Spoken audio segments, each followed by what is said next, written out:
Hello, everyone. I'm Teresa Trask. Welcome to the chat. I'm going to introduce the question we're going to tackle today. The question is, if you could invite three people over for dinner, dead or alive, who would it be? Hmm. Hmm. Who would like to open with that one? I will start this off. So three people for dinner. And actually, just coincidentally, I do think that they would all get along, which would be a bonus. Yes, definitely. So the first person I would invite would be my partner, who I haven't seen in over a year because I haven't seen her in over a year, and it would be really nice to have her over for dinner.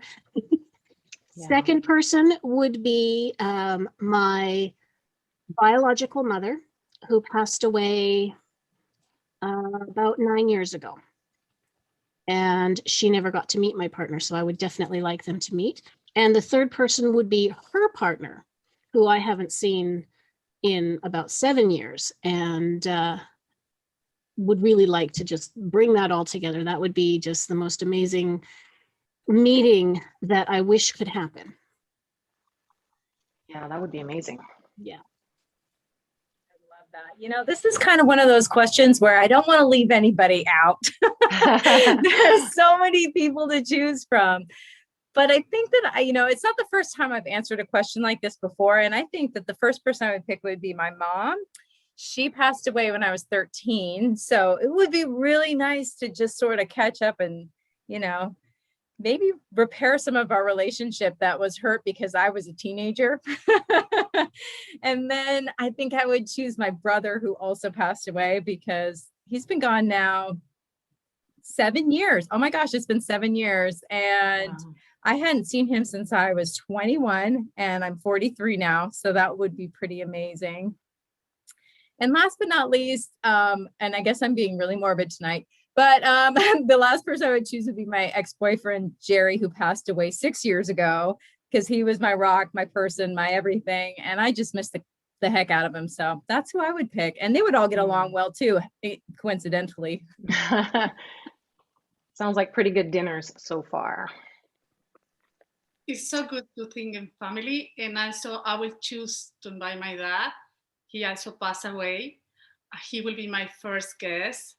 And of course, I love my family, my husband, my children, but I have them with me and I have dinner a lot with them. So I will go for John Paul II. He was a great man and I admire him. And I really, really, we love to spend time with him. He was so full of peace, wisdom, and for me was an inspiration and create a really beautiful generation of people loving and changing around the world. So for me, I will choose John Paul II. And of course, something that I like it and it's more close to me is Justin Trudeau.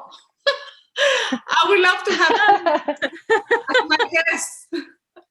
So I think he's younger, he's a good politician, and of course he's a leader of my country. So I would like to make him a really good Mexican dinner. I don't know, maybe tequila on the way, but John Paul II will be there. My dad, he will enjoy the tequila. So I think it'll be an interesting night. So I have somebody that I love, somebody that I admire, and of course, a leader that is important to connect for our country. So that would be my choice. I would come to that dinner. Sounds awesome. Definitely entertaining. Yes. I'm going to go with the slant of course, I have family members I would love to have for that dinner, but I have this fascination with historical female figures. And some of the women that I've been fascinated with have been Mother Teresa, just because she went as a young nun all by herself to India and started the Sisters of Charity is just worldwide and phenomenal, the impact that she's had on society. And I've learned and grown just from reading her works and just discovering different ways that I can integrate her ideas into my work as well. And I think also someone called Jackie Pullinger, she works in Hong Kong and she works to just give freedom and healing to people struggling with addiction that have struggled for years on the streets. And I went there to kind of see what she does, and it's phenomenal as well.